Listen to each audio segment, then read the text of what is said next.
What up, though? Welcome back to Lions Nation Unite. I'm your boy Eazy from the Woodward Heavyweights, and today we're breaking down some defensive line drama that involves a little bit of Brad Holmes. Not quite sure how to feel about this one, ladies and gentlemen. We had Za'Darius Smith come out last week and openly tell USA Today that I want to come back and play football for the Detroit Lions.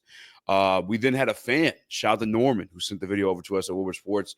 Abnorm, before I guess I'm going to follow him, he asked Za'Darius Smith himself to his face, hey, I just got to know when you come back to Detroit Lions. Za'Darius Smith's answer was soon, very soon. However, fast forward until later on in the week, and the man who makes those decisions for the Detroit Lions roster, Brad Holmes, the man who has the final say-so on who's a Detroit Lion and who's not, is on an interview with a former player that he drafted, helped draft, I should say, and Chris Long. And since I had the video, here's what went down. I thought that was one of the most impactful signings of the year on any team. Yeah. Talk about pulling a rabbit out of your hat. I love his game, and it showed up in Detroit. So what's it look like out on the edge? Yeah, so Aiden looks great, man. He's been out there in OTAs. Really didn't expect anything else. You never truly know because you don't have a crystal ball, but just knowing how that guy's wired and how he attacks things and how in tune he is with his body, it did not surprise me. I mean, he's out there. He looks explosive. He's changing direction. I mean, he looks really good, man. And then we brought back Marcus Davenport on a one-year deal. He was playing really good football for us before he unfortunately got hurt, man. And so hopefully he gets better luck on his side. And so, and he's been out there, and I would say he looks just as good, man. I mean, he has been, his body is feeling great. His body looks great, man. And he had a good summer as well in terms of the OTAs. And then, we brought Al-Qadim Muhammad back that we signed last year, who logged some good snaps for us, played good football, plays hard. He's physical. He'll set edges, man. He plays with a lot of effort. And then we were able to draft Ahmed Hassanein from Boise in the 6th round. And he's just another guy. He's got some work to do from a developmental standpoint, just like they all do. But he's not some fish out of water, just raw, don't know what he's doing out there. I mean, when you look at his production, he had the most in terms of sacks and pressures combined the past 2 years. He had the most production out of all the edge rushers in that class, and just so happens that he plays with his hair on fire as well. So we feel good about where we're at. So we feel good about where we're at. Sorry, what? So we feel good about where we're at. One more time. So we feel good about where we're at that position. Okay. That's the part where things get a little bit interesting for me. You feel good about where you're at. And first and foremost, I mean, the entirety of the question, there was some Aiden Hudson coming back, and essentially what it was is Chris Long set it up for Brad Holmes to have his Brandon B moment, to talk about the media not knowing what the hell they're talking about. And Brad averted, you know what I'm saying, but Aiden's coming back. And the last one he said was Za'Darius Smith. And specifically, hey, I even woke up this morning. Sounds like Za'Darius Smith, Big Z coming back. That was a great move by you, Brad. Completely avoided talking about Za'Darius Smith and his return to the Detroit Lions. Now, I heard a few things. I heard some people say, hey, he's not going to talk about any type of, ongoing acquisitions, any ongoing contract discussions, which – yeah, that actually does make a lot of sense. Like, you wouldn't do that. But, I mean, he also complimented you from the move off of last year. And then the final part of it, because you could just say, yeah, I would love to have him back. If that's your intention, do you want him back? Unless you're playing hardball. That I'm thinking out loud. Maybe Brad could be playing a little bit of hardball. Who knows? But the other part of it, too, though, is what I replayed 5 times at the end of that interview. We feel pretty good at that position group. We feel like we work good. I even go back to if I wish I grabbed it before this video, but the owners meeting where Brad was like, yeah, honestly, like a defensive line room is getting kind of tight. And in some ways it is, but like with what value? I guess I should say. And I don't want to say that in a demeaning or disrespectful way, but like let's be real, Za'Darius Smith is a guy that gets after the quarterback. I believe he had like 9 sacks last year. 4 of them came as a Detroit Lion. And the thing too is like we love to do that little NASCAR package, right? We like to get our edge rushers all in there, have them at defensive tackle, have 2 guys on the outside. Zadarius Smith did that last year for you and was phenomenal. I guess I just yes, 9 sacks for him last year, Zadarius Smith. That is.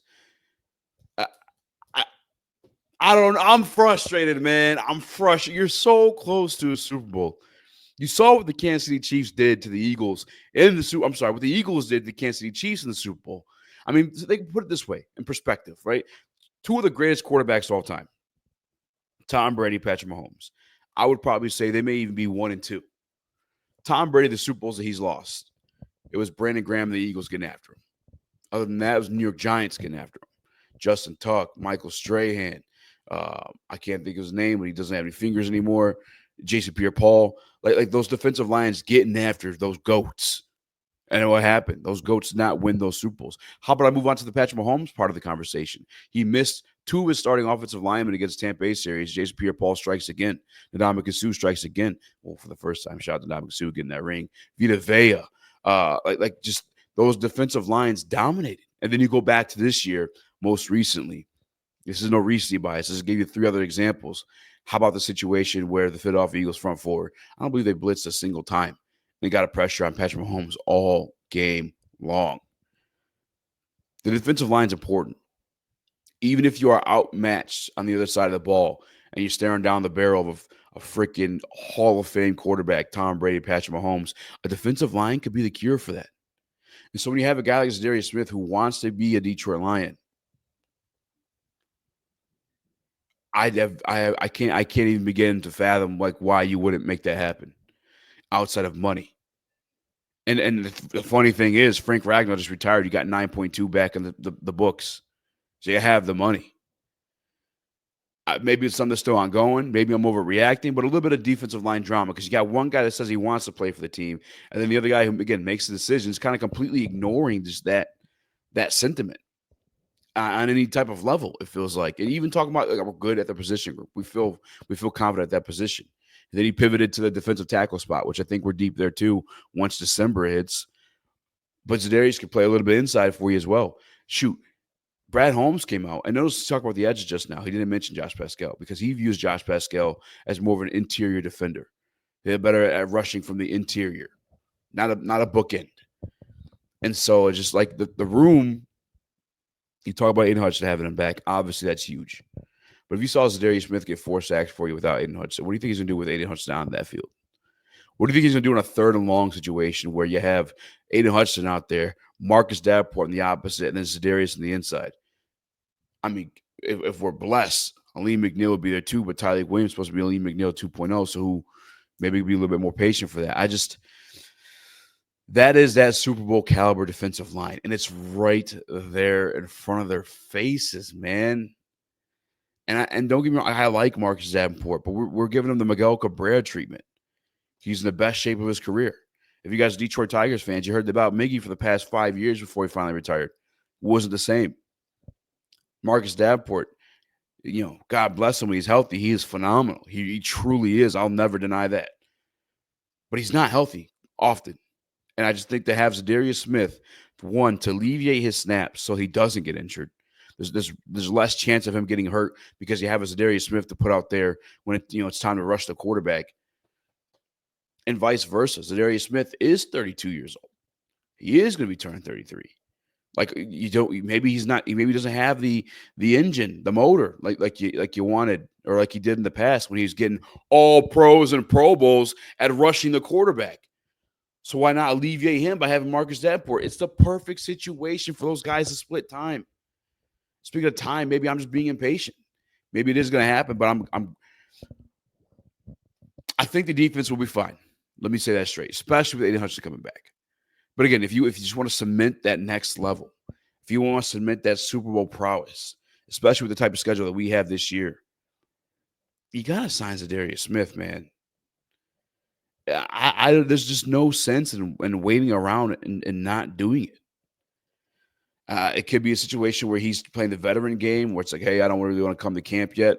I know where my body needs to be at. I know every single technique there is to learn. I think I'm good at this. I've been doing this my entire life now.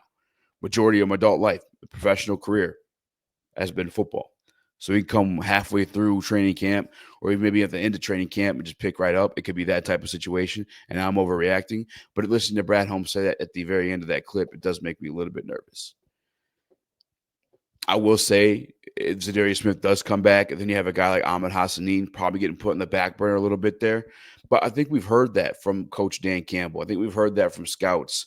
I think if you watch enough football, you could see a little bit of that. Like Ahmed has to grow a little bit more to get the full-time reps in the field, and which I truly believe he can and will do at some point in the season. Like that's just the mindset that this guy has. Again, being in the NFL when you've only been in this country for 5 years is literally insane.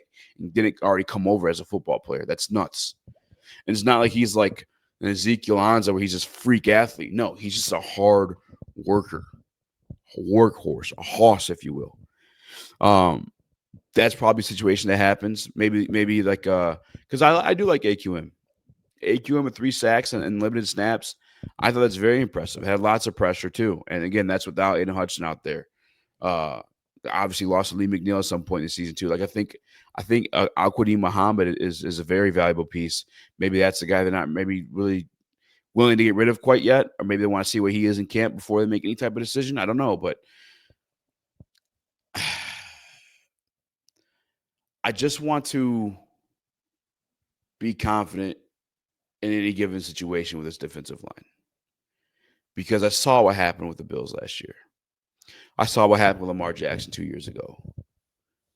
Those quarterbacks, they tore us apart. Josh Allen came in to Ford Field and looked like freaking Superman. We went to Baltimore. Lamar Jackson looked like Superman. If we got the front four like solidified in sense of like you get those Za'Darius out there as your rushing defensive tackle, as your 3 tech, dude, you're in pretty good shape. And I feel a lot better about those situations because I've seen them. We had nothing for them. Absolutely nothing. I don't know. What do you guys think? Let me know in the comment section down below. Zadarius Smith coming back. Is he going to be a Detroit Lion? Do you want Zadarius Smith back? Do you even think they need to be a Detroit Lion to win a Super Bowl? I do. Maybe not so much a need, but again, lock it in. Make it official. Because I think that's what you would do after signing Za'Darius Smith. Let me know in the comment section down below if you guys want Za'Darius Smith back. If you make what type of impact you think he makes. Do we need him to win a Super Bowl? Do you have faith in Marcus Davenport? Is he the best shape of his career every year, like Miguel Cabrera? That was weird to say. Miguel Cabrera came out weird. Apologize. Smash the like button. Be a friend, tell a friend. Share this video, and make sure you guys stay tuned for the next Lions Nation Night video. Whatever topic you would like us to discuss, make sure you comment down below. Until next time, I'm Eazy and I'm out. Oh, I did that wrong.